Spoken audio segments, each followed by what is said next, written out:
ಕೋಲಾದಾರಿಯ ಆವೇಶದ ಹೊಡೆತಕ್ಕೆ ಮೂರ್ಛೆ ಹೋಗಿ ನೆಲಕ್ಕೆ ಬಿದ್ದ ಯುವಕ.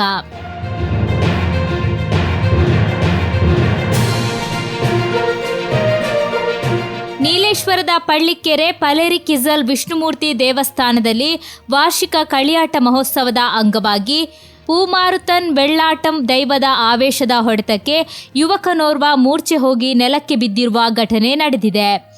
ಅತಿ ರೋಷದಿಂದ ದೈವಾಂಗಣದಲ್ಲಿ ಸುತ್ತುವರಿಯುತ್ತಿದ್ದ ದೈವವು ಏಕಾಏಕಿ ಯುವಕನಿರುವಲ್ಲಿಗೆ ಬಂದಿದೆ.